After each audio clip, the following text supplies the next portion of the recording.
Al llegar la primera luz del alba, a través de las ventanas de vidrieras de la Europa medieval, un mundo despierta, envuelto en misterio, superstición y brutalidad pura. Bienvenidos a la Edad Media, que abarca desde la caída del Imperio Romano en el siglo V hasta el amanecer del Renacimiento a finales del siglo XV. Bajo su manto, grandes reyes como Ricardo el Corazón de León reinaron, mientras filósofos como Tomás de Aquino buscaban verdades más profundas. Sin embargo, para el alma promedio, la vida era una lucha incansable, a menudo efímera. Imagina por un momento el año 1348 en una bulliciosa plaza del pueblo. La ominosa sombra de la muerte negra se cierne, transportada por pulgas en ratas, llevándose casi un tercio de la población del continente. ¿Cómo te defenderías de un enemigo tan mortal e invisible sin el conocimiento de la medicina moderna? Puedes oír el repique de las campanas de la iglesia, marcando no solo las horas, sino las almas que se llevan demasiado pronto. En palabras del prolífico escritor Geoffrey Chaucer, la vida es corta, el oficio tan largo para aprender. Este adagio es cierto para la Edad Media, donde una simple infección podría ser tu fin, donde las hambrunas asolan la tierra con dedos esqueléticos y donde la impredecibilidad de los señores feudales podría dar vuelta a tu vida en un instante. Acompáñanos mientras atravesamos esta era laberíntica, revelando las dificultades, peligros e imprevisibilidad de la vida durante la Edad Media y descubriendo por qué la supervivencia en esta época era una apuesta de altísimo riesgo. Bienvenidos al diario de Julio César. Alquimia de afecciones, el amargo brebaje de la medicina medieval. En el corazón de la Europa medieval, los boticarios y médicos transitaban la delicada línea entre el misticismo y la medicina. Mientras las campanas de la iglesia tañían, llamando a los fieles a la oración, los practicantes de las artes curativas exploraban un mundo rebosante de concocciones herbales, susurros de invocaciones y remedios ancestrales que danzaban al borde de la magia y la lógica. Adéntrate en una época en la que el mundo estaba mapeado no solo por tierra y mar, sino también por los cuatro humores: sangre, flema, bilis amarilla y bilis negra. Para el médico medieval, la salud era una armoniosa sinfonía de estos humores, y cuando surgía la discordia, intervenían prácticas como la sangría. En efecto, el arte de la venesección, o corte de una vena, se convirtió en una solución de moda para reequilibrar los humores de uno. Incluso personajes como Santa Hildegarda de Bingen, una abadesa benedictina del siglo XII, respaldaban sus beneficios. Sin embargo, el mundo de la medicina medieval no se limitaba al mero juego de lancetas y bisturíes. Las sanguijuelas, esos anélidos babosos y chupasangres, encontraron su lugar en el kit del sanador. Referidas cariñosamente como asistentes del doctor, eran empleadas para extraer la mala sangre de un paciente, con la esperanza de restaurar la vitalidad y el vigor. La suave ondulación de una sanguijuela en la piel se convirtió en una sensación familiar para muchos que buscaban alivio a sus dolencias, desde fiebres hasta dolores articulares. En medio de este mundo, personalidades como Avicena, un polímata persa, ascendieron a la prominencia. Su magna obra, el Canon de la Medicina, se convirtió en el libro de texto por defecto para las escuelas de medicina europeas, entrelazando las enseñanzas de Aristóteles y Galeno en una guía comprensiva. Dentro de sus páginas yacían detalladas notas sobre el pulso, sus tipos y ritmos, arrojando luz sobre la salud interior de un paciente. Pero por cada destello de perspicacia, existían prácticas que hacían estremecer al alma moderna. La falta de anestesia, por ejemplo, transformaba las cámaras quirúrgicas en cámaras de eco de agonía. El taladro de un procedimiento de trepanación, diseñado para aliviar la presión en el cerebro, o el corte de una amputación, se soportaban con dientes apretados, correas de cuero para morder, y a veces solo un trago de brebaje potente. La mano veloz del cirujano era a menudo la única misericordia otorgada. Un capítulo particularmente curioso en esta era fue el uso generalizado de teriaca. Originalmente formulada para contrarrestar venenos, este compuesto ostentaba una cacofonía de ingredientes, incluyendo carne de víboras. Su reputación se elevó a tal altura que se convirtió en una panacea, defendida por nada menos que el reverenciado médico Galeno. La herencia de la teriaca perduró. Su receta y preparación evolucionaron con el tiempo, convirtiéndola en una de las medicinas más relatadas de la Antigüedad y la Edad Media. Aunque el panorama de la medicina medieval estaba plagado de escollos y peculiaridades, también era un reino de curiosidad implacable. Las estanterías del boticario desbordaban de hierbas como la hierba de San Juan y la de Dalera. Susurros de remedios de tierras lejanas como China e India se entrelazaban en la tapicería, y las historias de aguas legendarias y manantiales curativos atraían a buscadores de todos los rincones. Tal fue la época en la que Bath, en Inglaterra, floreció como un centro de baños terapéuticos, sus aguas consideradas benditas por Sulis Minerva, una fusión de deidades romanas y celtas. Y mientras los manuscritos redactados en los monasterios transmitían la sabiduría de los antiguos, figuras legendarias como el mítico alquimista Paracelso se atrevían a desafiar las normas tradicionales, introduciendo conceptos como la doctrina de las signaturas. Esta doctrina postulaba que Dios marcó las plantas con un signo o firma, indicando sus usos medicinales. Una nuez, que se asemeja a un cerebro, se creía entonces beneficiosa para la salud cerebral. Sombras de la justicia. Crimen y castigo en el tapiz medieval. En las calles empedradas de la Europa medieval se desarrollaba un relato, envuelto tanto en terror como en intriga. Fue una época en la que la justicia tenía un rostro diferente al que reconocemos hoy. El sistema de justicia de la Edad Media, plagado de sus propias peculiaridades, era tanto un espectáculo como una severa advertencia para aquellos que se atrevían a desafiar el código moral de la era. Sumérgete en el siglo XII, en las bulliciosas calles de Londres. Aquí uno podría encontrar el infame árbol de Tyburn, una horca donde las ejecuciones públicas se convirtieron en el orden del día. Susurrado entre la multitud, se podían escuchar historias del legendario forajido Robin Hood desafiando el sistema para disgusto del sheriff de Nottingham. La historia, aunque romantizada en innumerables relatos, tomó su inspiración de la cruda realidad de la época. Siglos antes, el rey Aethelred de Inglaterra había sancionado el deslumbramiento y mutilación de los criminales. Este decreto, conocido como las Leyes de Aethelred, se convirtió en el precursor de los brutales tratamientos del sistema penal. A medida que las ciudades crecían y se volvían más pobladas, mantener el orden se volvía primordial. Así, los castigos severos se convirtieron en un instrumento de disuasión, y la Edad Media no fue ajena a hacer ejemplos de sus transgresores.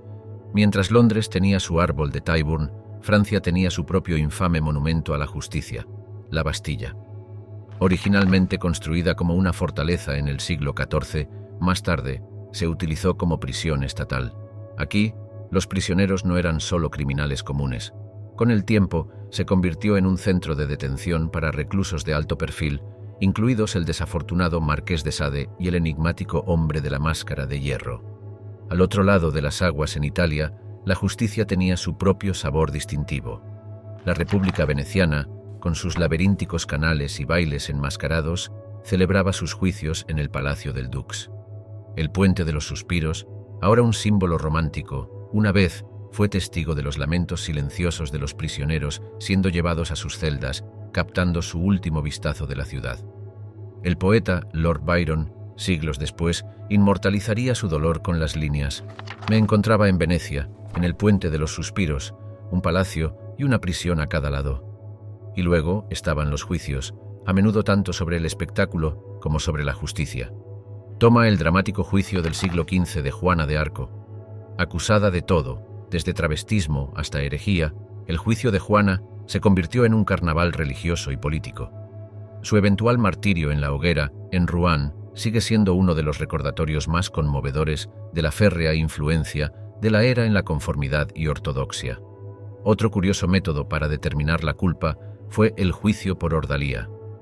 Basados en la creencia de que la intervención divina salvaría a los inocentes, estos juicios involucraban tareas peligrosas. A uno se le podría pedir que sostenga hierro al rojo vivo o que introduzca su brazo en agua hirviendo. Si sus heridas sanaban limpiamente, se consideraban inocentes. De lo contrario, enfrentaban las consecuencias de su supuesto crimen.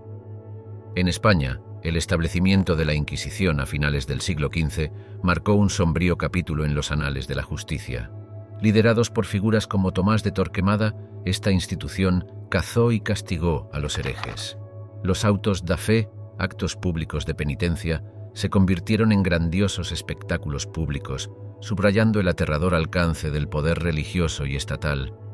En una era en la que la sociedad se encontraba al borde del cambio, con el Renacimiento en el horizonte, el sistema penal reflejaba tanto los miedos como las aspiraciones de un mundo en cambio. A través de la neblina humeante de la historia, uno casi puede escuchar el tintineo de las llaves del carcelero, los murmullos de la multitud y las oraciones silenciosas de aquellos que esperan justicia, o quizás solo un toque de misericordia. Susurros en la cuna, las tiernas agonías de la maternidad medieval, en el suave resplandor de una hoguera medieval, donde las sombras danzaban y se tejían cuentos de antaño, se desarrollaba en innumerables hogares de toda Europa una narrativa diferente, íntima y desgarradora.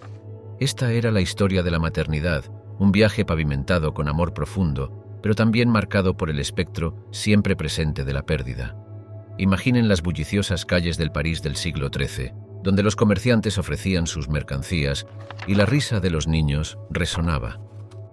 Sin embargo, dentro de los muros de las casas, con estructuras de madera, se desarrollaban escenas de silenciosa anticipación.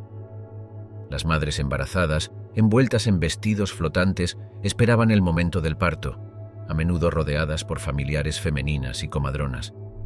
Estas mujeres sabias, guardianas de los secretos del parto transmitidos a través de las generaciones, eran los pilares centrales de apoyo durante el alumbramiento, pero, a pesar de todo su conocimiento sobre hierbas y técnicas antiguas, las comadronas de la época enfrentaban desafíos que la medicina moderna ha superado desde entonces. Las infecciones, las complicaciones durante el parto y la falta de experiencia quirúrgica a menudo transformaban lo que deberían haber sido momentos de alegría en episodios trágicos. La reina Leonor de Castilla, esposa de Eduardo I de Inglaterra, fue un conmovedor testimonio de estos peligros. A lo largo de su vida, soportó 16 embarazos, pero solo 6 de sus hijos sobrevivieron hasta la edad adulta. Su historia fue solo una entre incontables otras, tejiendo una tapicería de amor maternal y pérdida. Los niños, esos pequeños faros de esperanza y continuidad, eran profundamente apreciados.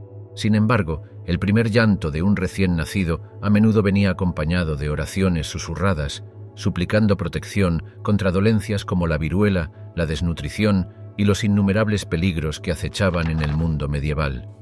La fragilidad de la vida infantil era tal que muchos niños no recibían nombre hasta que habían sorteado las traicioneras primeras semanas, una práctica que insinúa el optimismo cauteloso de los padres. Las crónicas históricas están repletas de anécdotas desgarradoras de reyes y plebeyos por igual. Tomemos, por ejemplo, la historia de Juana de Inglaterra, la querida hija del rey Juan. Apenas salida de la infancia, fue comprometida y enviada en un largo viaje al reino de su futuro esposo. Trágicamente, nunca completaría el viaje, sucumbiendo a complicaciones imprevistas en el camino. El delicado baile entre el nacimiento y la mortalidad no era solo dominio de madres e hijos. Los padres, a menudo retratados como figuras estoicas, cargaban con su parte de desdicha. Las palabras del rey Jacobo I de Escocia, plasmadas en su poema El King is Queer, reflejan la profundidad del dolor de un padre. La fortuna tiene su miel mezclada con hiel. Tales sentimientos encontraban resonancia en innumerables hogares, donde la alegría del nacimiento de un hijo, a menudo, se veía atemperada por el peso de la incertidumbre. Conforme los años se transformaban en décadas y siglos, la sociedad buscaba consuelo y comprensión. La fe religiosa a menudo proporcionaba un bálsamo para los corazones heridos.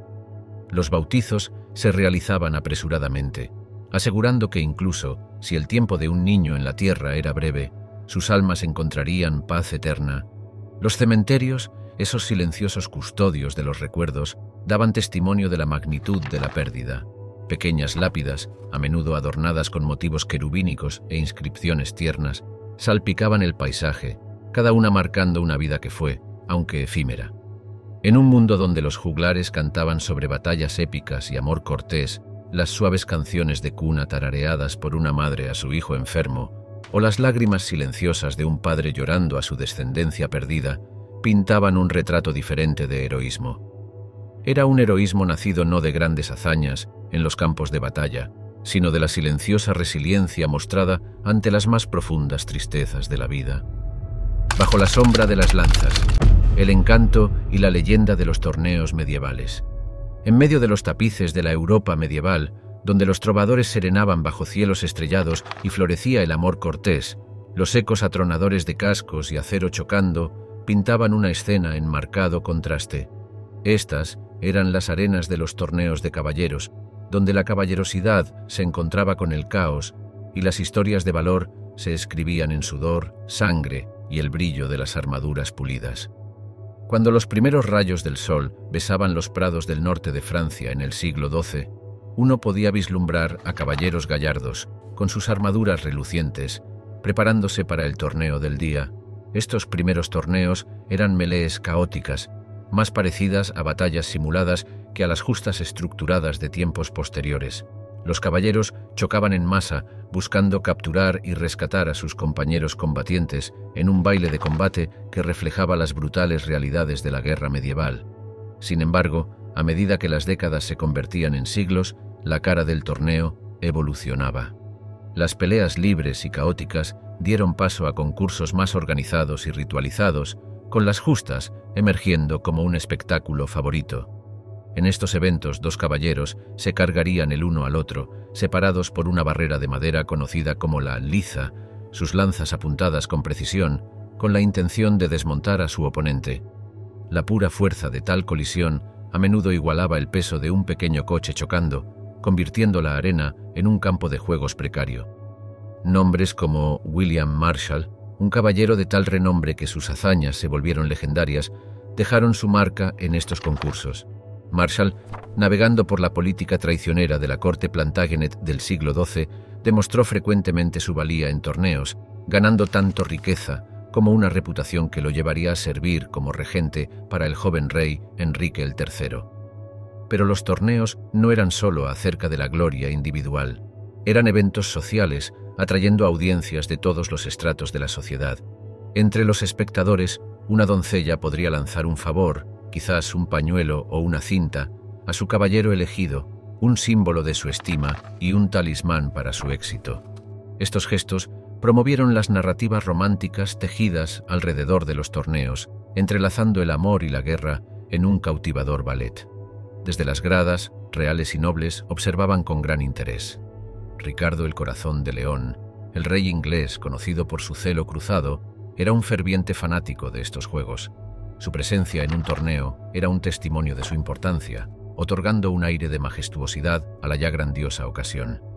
Sin embargo, bajo el boato y la pompa se escondía el peligro, siempre presente e indiscriminado. Enrique el II de Francia encontró su trágico fin en un accidente de justas en 1559, cuando un fragmento de una lanza destrozada le perforó el ojo.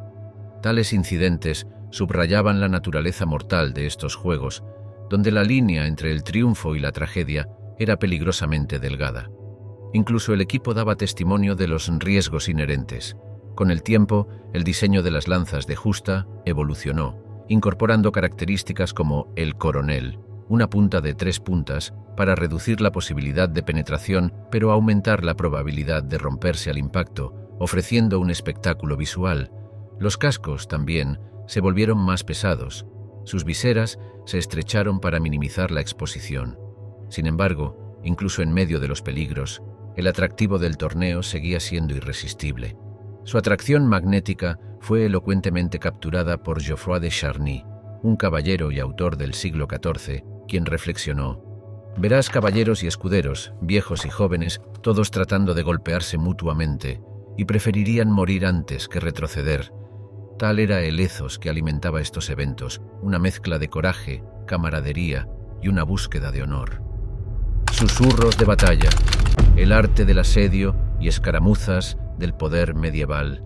El viento susurraba cuentos de heroísmo y tragedia mientras barría los paisajes marcados por la batalla de la Europa medieval.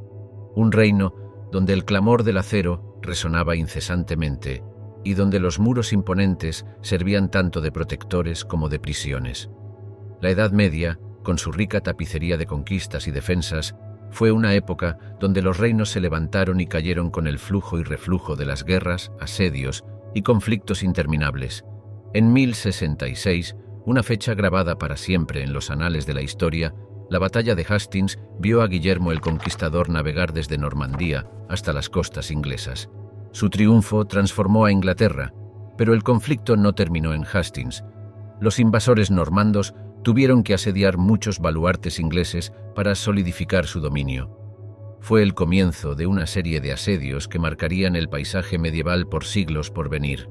A través del canal, los majestuosos muros de Carcassona en el sur de Francia se mantenían desafiantes. Para el inicio de la cruzada albigense en el siglo XIII, estos muros serían testigos del dramático asedio liderado por Simón de Montfort contra los cátaros, un grupo religioso considerado herético. La duración del asedio y la resistencia determinada fueron inmortalizadas en innumerables relatos, pintando una vívida imagen de una ciudad bajo presión, sus habitantes oscilando entre la esperanza y la desesperación. Sin embargo, no todos los asedios estuvieron marcados por meses de espera y resistencia. Innovaciones en la guerra de asedio, como el trabuquete, cambiaron para siempre la dinámica de las batallas. Cuando Ricardo Corazón de León asedió el castillo de Chalus-Chabrol en 1199, fue una flecha perdida de una ballesta, probablemente buscando huecos en las defensas del castillo, la que lo hirió fatalmente. Su muerte simbolizó la naturaleza impredecible de la guerra medieval, donde incluso los reyes no estaban inmunes a la aleatoriedad del destino. Luego estaba Constantinopla, la joya brillante del este. Sus masivos muros, construidos por el emperador Teodosio II en el siglo V, habían rechazado numerosos ataques, incluidos los de los invasores árabes y rusos, pero en 1453 el sultán Mehmed II, armado con cañones masivos y una determinación feroz, puso sitio a la capital bizantina. Tras un implacable asedio de 53 días, la ciudad cayó, marcando el fin del Imperio bizantino y allanando el camino para el ascenso de los otomanos. Hablando del este, las cruzadas fueron una serie de campañas motivadas religiosamente donde los caballeros europeos buscaban reclamar la Tierra Santa del dominio musulmán. El asedio de Jerusalén en 1099 fue un episodio particularmente desgarrador. Los cronistas de la época pintaron retratos sombríos de desesperación, con Raimundo de Aguilers famosamente observando: en el templo y el pórtico de Salomón, los hombres cabalgaban en sangre hasta las rodillas y las riendas de las bridas.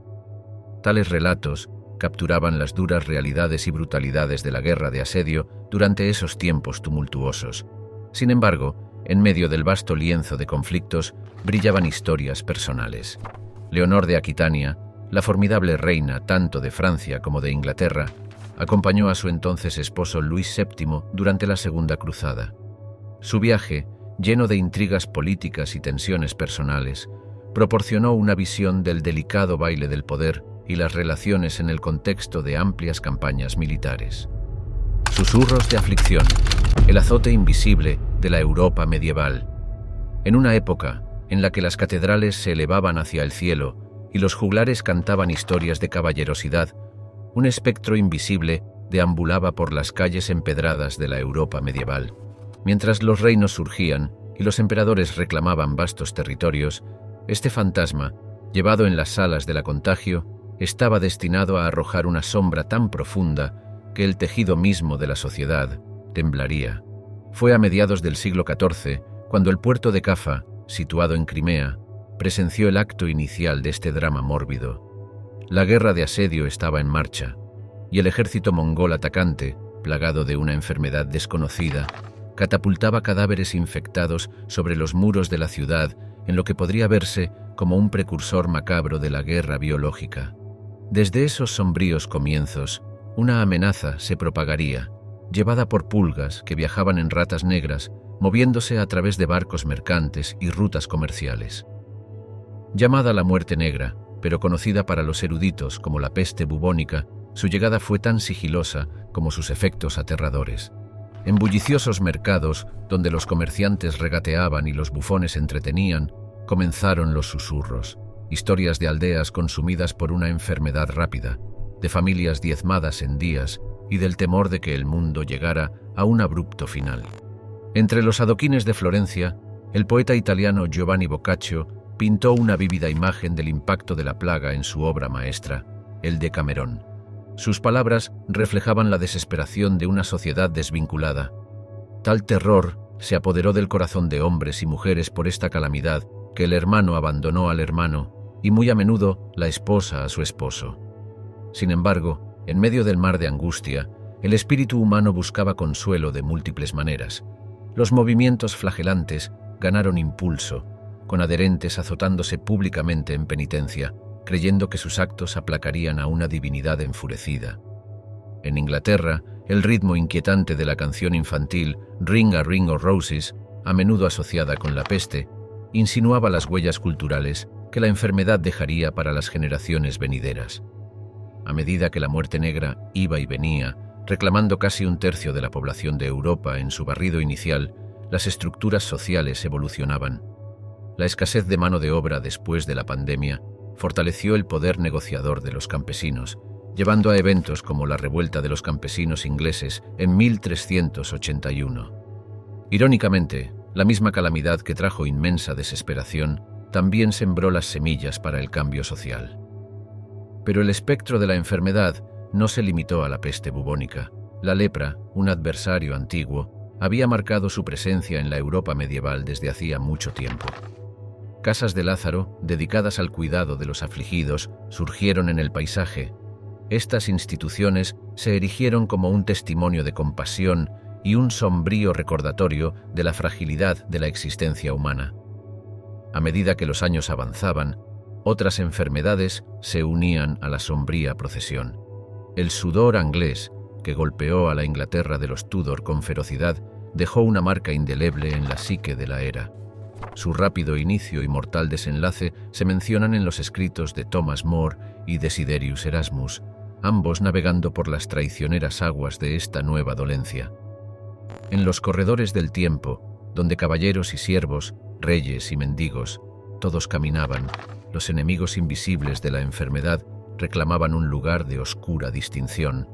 Las historias de aflicción que causaron, los trastornos sociales que impulsaron y el indomable espíritu humano que pusieron a prueba, convergen en una narrativa tan profunda como cualquier guerra o renacimiento. Cadenas de tierra, la balada silenciada del siervo medieval. En la expansiva tapicería de la Europa medieval, donde los caballeros galopaban en corceles blindados y los juglares serenaban cortes iluminadas por la luna, yacía una narrativa menos ilustre, una de voces apagadas y esperanzas atadas. Esta era la historia del siervo, siempre unido al abrazo lozano de la tierra, bajo los ojos vigilantes de sus señores feudales. Viaje a los campos verdes de la Inglaterra del siglo XII, donde los rayos del sol besaban la frente del siervo laborioso.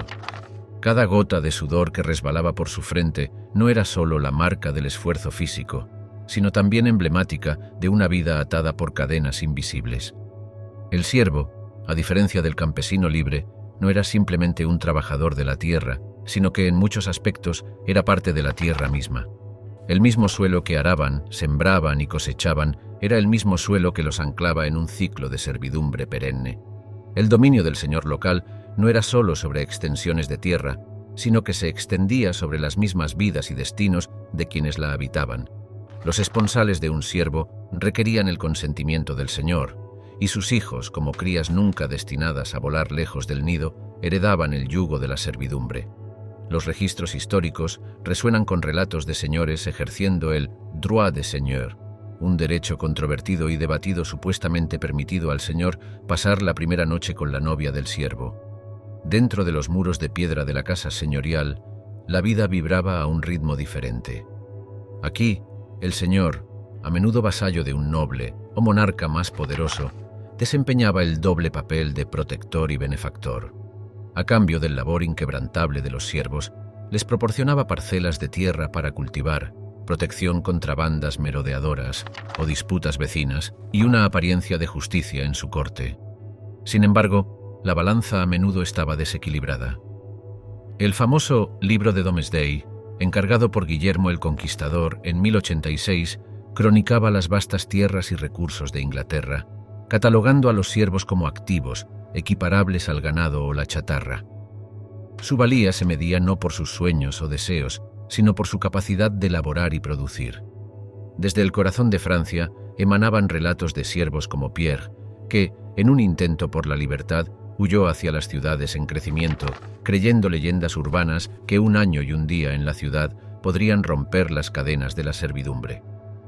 Algunos encontraron nuevos comienzos, mientras que otros descubrieron que la sombra de su pasado se cernía grande, incluso en los callejones laberínticos de las metrópolis medievales.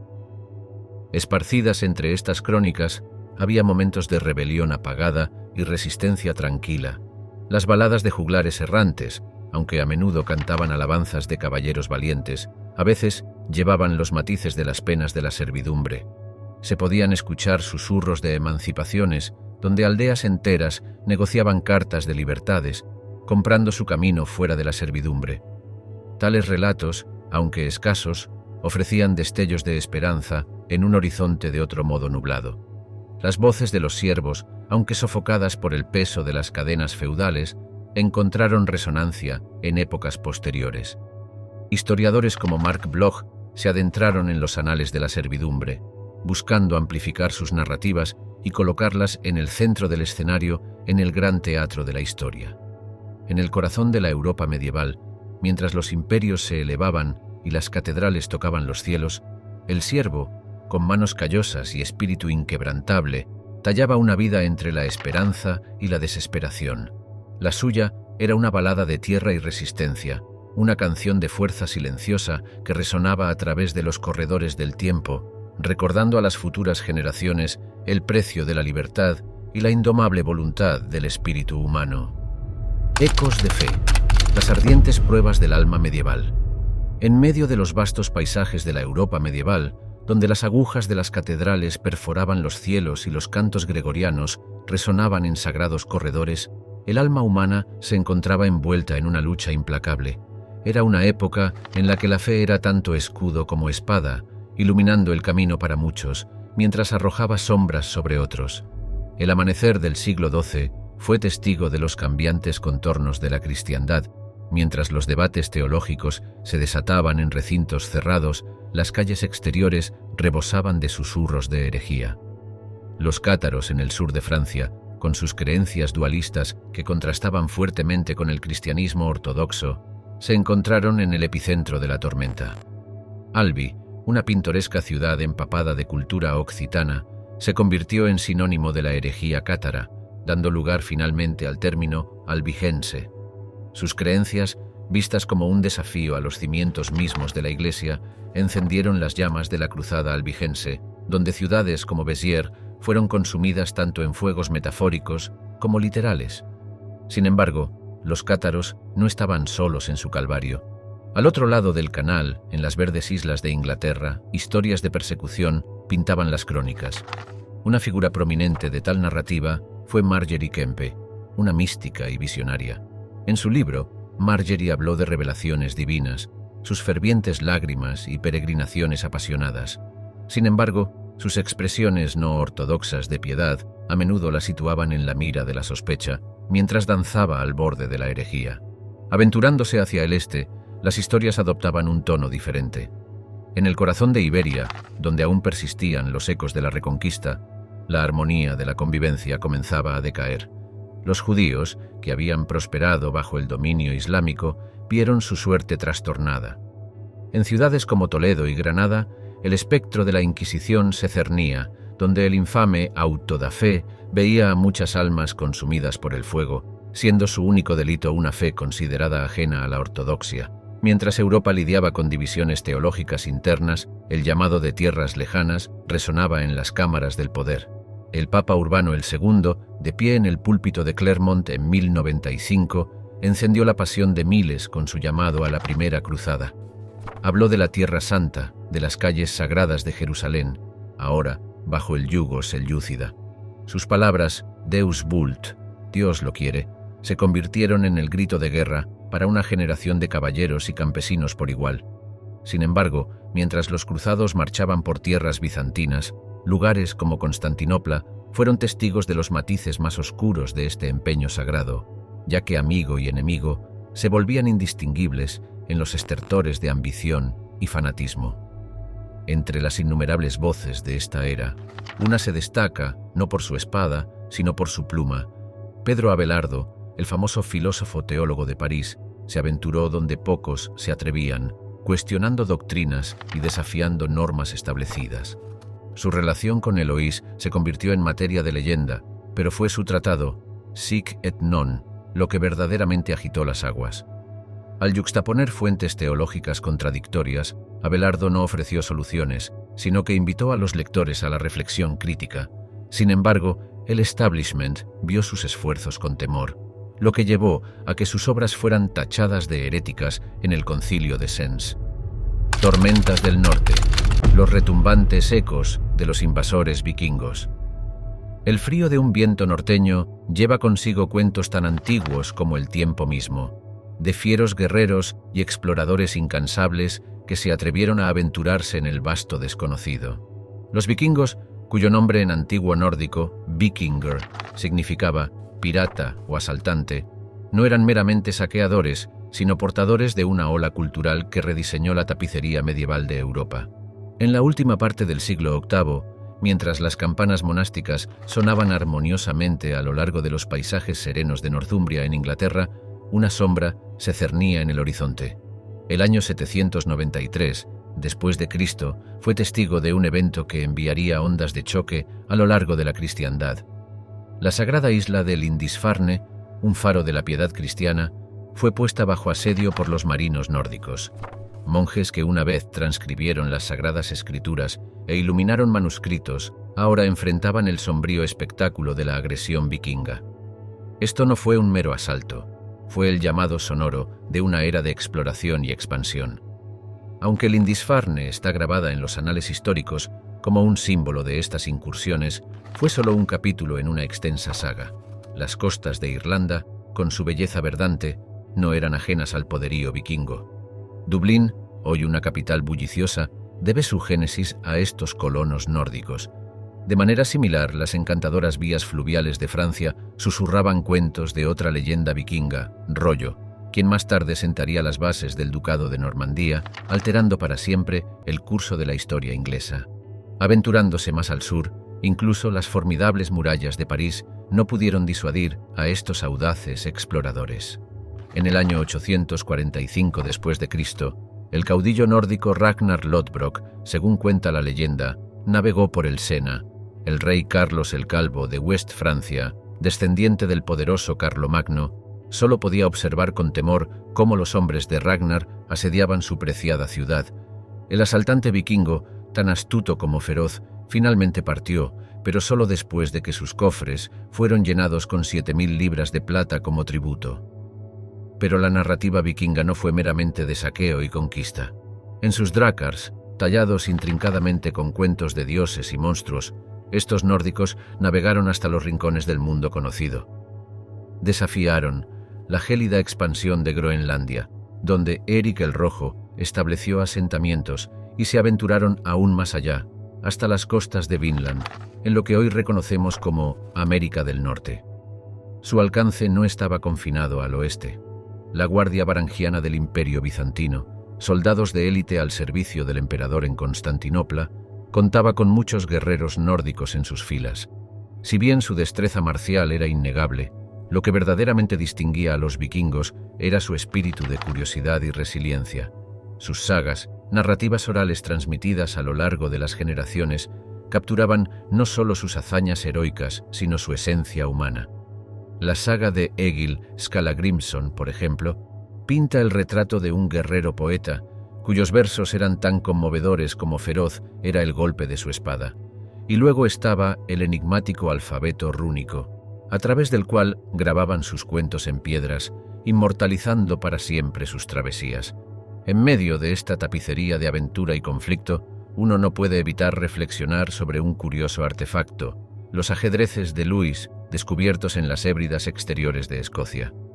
Estas piezas intrincadamente talladas en marfil de morsa, con sus reyes estoicos, caballeros y berserkers, ofrecen una visión del psique vikingo. ¿Eran meras piezas de juego? ¿O capturaban, en su silenciosa elegancia, la esencia de una era de exploración, donde cada movimiento era un baile entre el destino y el libre albedrío? Sombras y susurros, la inquietante danza de las supersticiones medievales y la caza de brujas, el murmullo de los vientos, el graznido de un cuervo o el ulular de un búho durante una noche de luna llena. Tales ocurrencias, aparentemente inocuas, adquirían un matiz más siniestro y profético durante la Edad Media, una era de limitado entendimiento científico. El mundo medieval era un lienzo pintado con los ricos, a menudo oscuros, matices de las supersticiones. En este lienzo, quizás ninguna imagen era tan aterradora o cautivadora como el supuesto espectro de la brujería. En las cámaras tenue e iluminadas de hogares en toda Europa, se compartían historias de malévolas brujas montando escobas a través del cielo, iluminado por la luna, o elaborando pócimas maléficas para embrujar o dañar a los desprevenidos. Tales historias, en lugar de ser simples fábulas nocturnas, tenían consecuencias tangibles para aquellos marcados como los antagonistas. El mero susurro de la palabra bruja a menudo era suficiente para despertar paranoia. Esto no era simplemente un producto de imaginaciones vívidas, sino que se veía agravado por la opinión de la Iglesia sobre el asunto. El infame tratado Malleus Maleficarum, o El martillo de las brujas, escrito en 1487 por el clérigo Heinrich Kramer, detallaba los métodos para identificar, interrogar y ejecutar a supuestas brujas. Este tomo, sirviendo casi como un libro de guía, avivó las llamas de las cazas de brujas que barrerían Europa en los años subsiguientes. Juana de Arco de Francia, símbolo de esperanza y resistencia contra la ocupación inglesa, fue acusada de herejía y brujería. Su estrecha relación con lo divino se consideró sospechosa.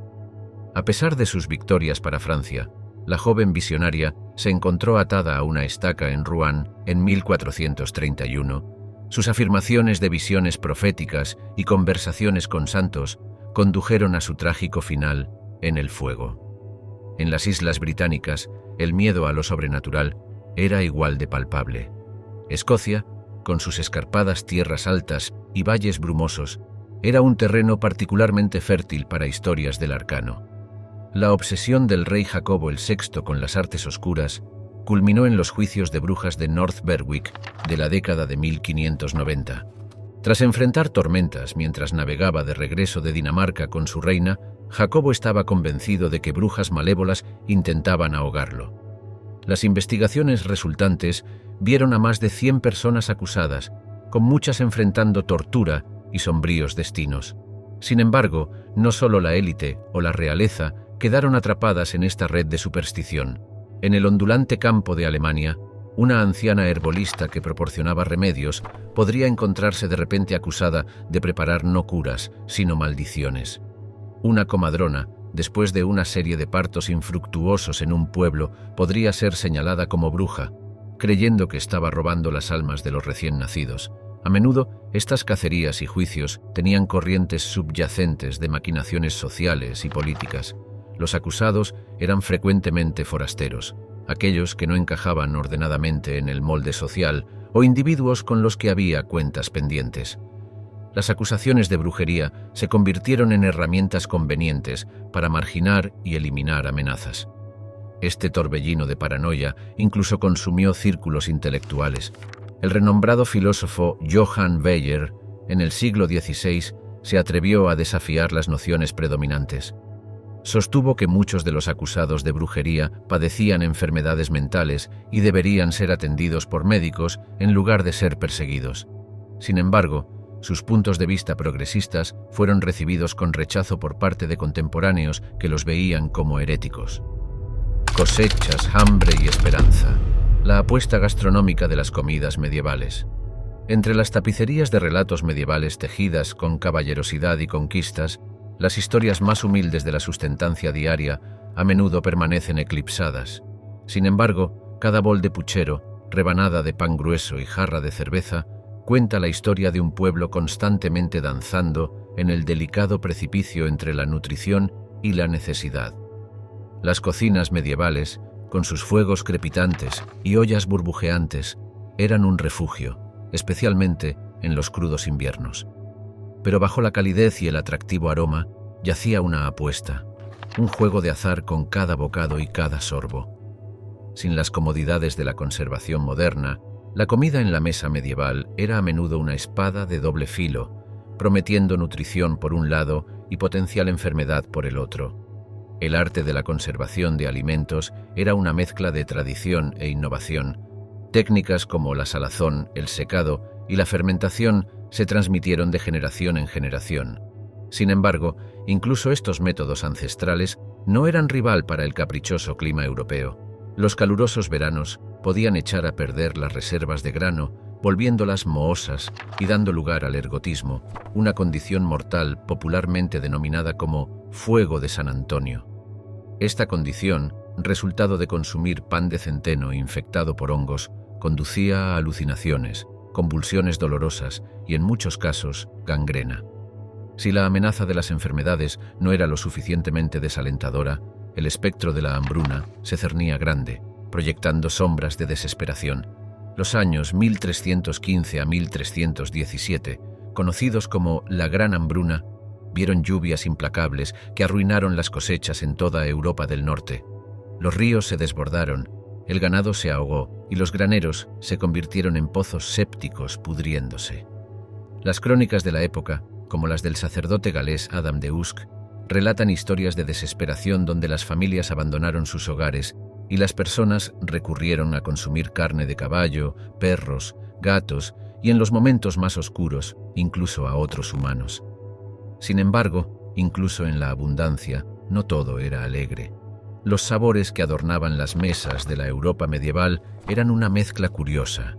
Un manjar favorito era el pescado seco, bacalao seco de los lejanos mares del norte, a menudo golpeado para ablandarlo antes de cocinar. Sin acceso a los tomates, un descubrimiento del Nuevo Mundo, las salsas se espesaban con pan y se condimentaban intensamente con especias como pimienta, clavo y canela, no solo por el gusto, sino con la esperanza de enmascarar cualquier indicio de descomposición. El vino, considerado más seguro que el agua debido al proceso de fermentación, se consumía en abundancia, aunque a menudo se diluía. Sin embargo, sin conocimiento de la pasteurización, la leche era una bebida arriesgada, lo que llevaba a una preferencia por el queso y la mantequilla. Los festines reales, aunque grandiosos en su despliegue, no estaban exentos de riesgos. Se cree que el rey Juan de Inglaterra, el mismo monarca que firmó la Carta Magna, murió en 1216 por disentería, posiblemente contraída por festejar con un exceso de melocotones y nueva sidra. Los mercados medievales, bulliciosos con vendedores ofreciendo sus productos, eran una sobrecarga sensorial.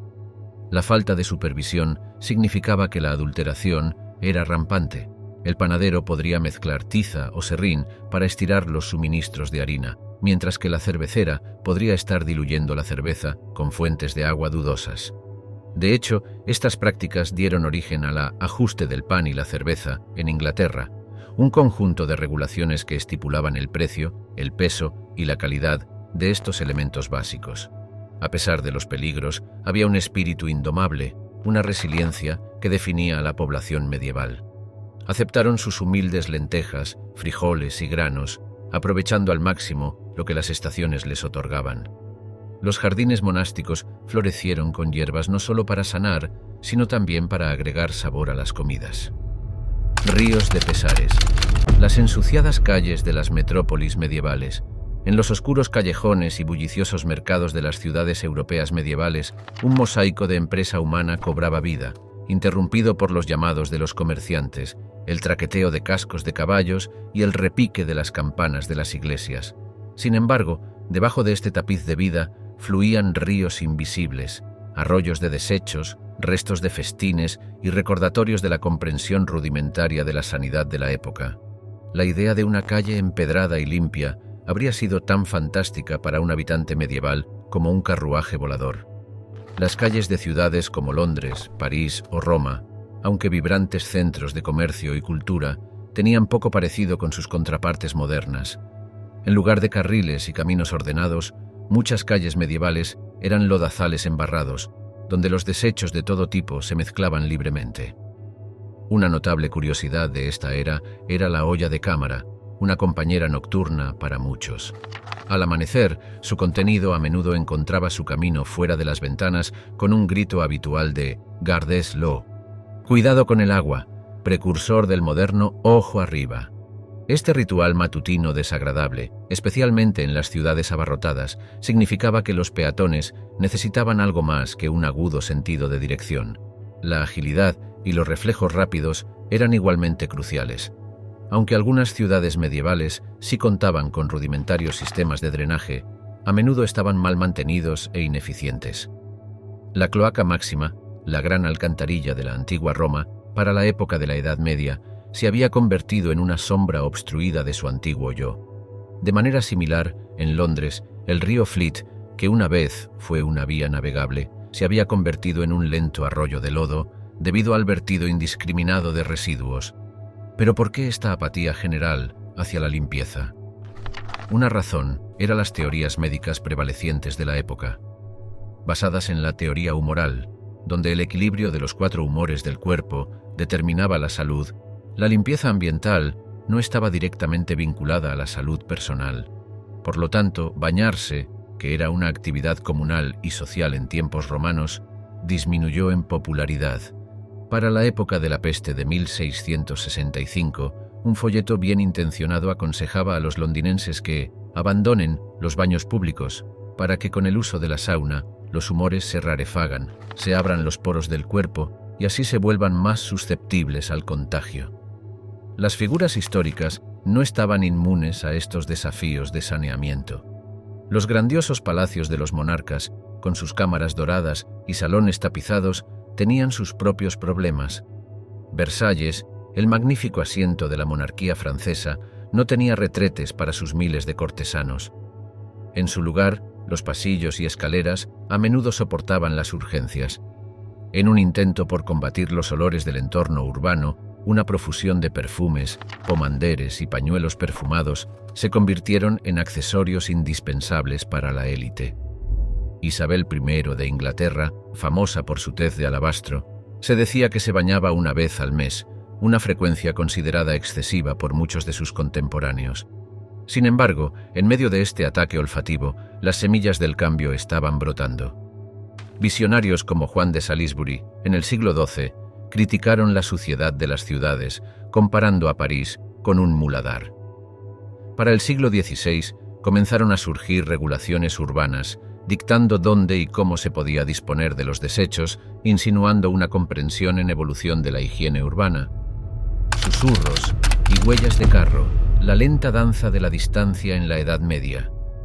En el grandioso tapiz del tiempo, la Edad Media se despliega como un claroscuro de eventos, momentos de iluminación entrelazados con sombras de limitación. Uno de los tonos más suaves de esta época era el desafío de la movilidad y la comunicación, un viaje que la modernidad podría descartar como un simple viaje de un día. En tiempos medievales, podría transformarse en una peligrosa peregrinación. El mismo paisaje parecía conspirar contra el viajero. Las carreteras, donde existían, eran frecuentemente poco más que senderos de tierra que se convertían en ciénagas con la más mínima llovizna. La red de caminos romanos, otrora las arterias de un vasto imperio, languidecía en desuso, a menudo reclamada por la naturaleza o inutilizada por años de abandono. Sin embargo, la condición de los caminos era solo un desafío. Las carreteras y caminos secundarios estaban a menudo acechados por el espectro de los forajidos. El legendario Robin Hood, al acecho en las profundidades verdes del bosque de Sherwood, podría ser celebrado en canciones e historias, pero los bandidos y salteadores menos conocidos eran el temor de muchos viajeros. Una admonición, cuidado con el salteador de caminos, no era solo material de cuentos junto a la hoguera, sino una advertencia muy real para aquellos que se aventuraban más allá de los límites conocidos. Estas adversidades hacían que la perspectiva de viajar fuera desalentadora, tanto que, para muchos, la vida estaba circunscrita por los horizontes de su lugar de nacimiento. Un pueblo, una ciudad, quizás una ciudad cercana. Esos eran los límites de su mundo. Viajar era a menudo el privilegio o deber de comerciantes, peregrinos, mensajeros y soldados. Tal era la gravedad de la situación que en la Inglaterra del siglo XII, Enrique II introdujo una reforma legal conocida como la Assize of Arms, asegurando que los caminos se mantendrían despejados de obstáculos para la seguridad y rapidez de los mensajeros reales. Sin embargo, si el viaje físico estaba plagado de desafíos, el etéreo reino de la comunicación no era menos laberíntico. La noción de mensajes instantáneos habría parecido tan descabellada como el vuelo de un dragón. En lugar de eso, los mensajes eran confiados a mensajeros que los llevaban a través de montañas, valles, bosques y llanuras. Las noticias viajaban solo tan rápido como el caballo o barco más veloz. Los viajes del renombrado erudito islámico Ibn Battuta abarcaron 3 décadas y cubrieron gran parte del mundo conocido, pero las noticias de sus hazañas llegaban a su tierra natal en fragmentos y relatos, susurrados en caravasares y mercados. Las figuras históricas eran muy conscientes de estas limitaciones. La captura de Ricardo Corazón de León, cerca de Viena, en 1192, permaneció desconocida para sus súbditos en Inglaterra durante muchas semanas. Imagina al mundo moderno esperando noticias durante tal duración, a la deriva en un mar de incertidumbre, especulación y rumores. A veces, los medios de comunicación tomaban formas inusuales. En las culturas escandinavas se erigían piedras rúnicas, con inscripciones que a menudo servían tanto como memoriales como mensajes, transmitiendo relatos de viajes distantes o conmemorando eventos notables. Aunque estáticas, estas piedras susurraban historias a aquellos que se detenían a leerlas. De manera similar, en el Imperio Bizantino, un intrincado sistema de balizas y torres de vigilancia se extendía desde las regiones fronterizas hasta la capital, Constantinopla. Estas señalaban incursiones o amenazas, utilizando un lenguaje codificado de humo y fuego, asegurando que las noticias de los enfrentamientos en la frontera llegasen al emperador en cuestión de horas en lugar de días. En el tenue resplandor de sebo y mareas, la austera estética de la vida medieval. Mucho antes del zumbido de la electricidad o el murmullo de la calefacción central, el mundo vibraba con un ritmo diferente. Era un mundo donde el dorado orbe del sol dictaba las rutinas de la vida diaria y el plateado resplandor de la luna susurraba historias en la oscuridad silenciada. La Edad Media, con todas sus historias de grandeza y caballerosidad, también era una época en la que las simples comodidades que damos por sentado permanecían lejos del alcance incluso del monarca más opulento. Cada amanecer, a lo largo del tapiz de Europa, los aldeanos se levantaban no al estruendo de una alarma, sino a la primera luz que se filtraba a través de las contraventanas de madera o al canto del gallo residente. Las casas, desde la choza más sencilla hasta el castillo más grandioso, carecían del milagro de las bombillas eléctricas. En su lugar, la iluminación provenía de parpadeantes velas de sebo o lámparas de aceite, cuyo tenue resplandor proyectaba largas sombras que bailaban con la imaginación, dando origen a cuentos de fantasmas, duendes y otras criaturas nocturnas. El renombrado filósofo Tomás de Aquino, al escribir sus prolíficos trabajos, habría confiado en esa tenue y ahumada iluminación, inclinándose cerca de su pergamino, esforzando sus ojos en la escasa luz. Se dice que el rey Eduardo III de Inglaterra, aficionado a la lectura, ordenó 50 libras de cera para velas cada invierno para entregarse a su pasatiempo durante las largas noches. Pero la iluminación era solo un fragmento del mosaico de la vida medieval. Con la llegada del frío invierno, no había un termostato para subir o una manta eléctrica bajo la cual acurrucarse. En su lugar, el calor emanaba de grandes hogares o chimeneas más pequeñas, alrededor de las cuales las familias se agrupaban, compartiendo cuentos y canciones. En lugares como Islandia, con sus escasos recursos de madera, el césped y la turba se convirtieron en los combustibles de elección, y el humo pungente de estos era un aroma familiar en los hogares. Los castillos, con toda su grandiosidad de piedra, podían convertirse en mausoleos helados, lo que llevaba a los residentes a usar capas de piel y reunirse en las cámaras más pequeñas donde era más fácil retener el calor. El agua, ese elixir vital de la vida, era una aventura en sí misma. Sin grifos que expulsaran agua limpia y filtrada, su recolección era un ritual diario. Los ríos, arroyos o pozos comunitarios se convirtieron en puntos focales de asentamiento y socialización. Maid Marian, si hubiera sido una figura real, quizás habría intercambiado saludos con vecinos en el pozo del pueblo. El recipiente en su hombro, un testimonio del trabajo de la tarea. Los registros históricos hablan del Gran Conducto de Londres, un sistema de suministro de agua medieval que traía agua fresca de manantiales fuera de la ciudad, un testimonio de la ingeniosidad de la época. Sin embargo, a pesar de los esfuerzos y problemas, esta fue una era que cultivó una profunda apreciación por los placeres simples. El suave resplandor de una vela se convirtió en un santuario de serenidad, su suave parpadeo un bálsamo para el alma cansada.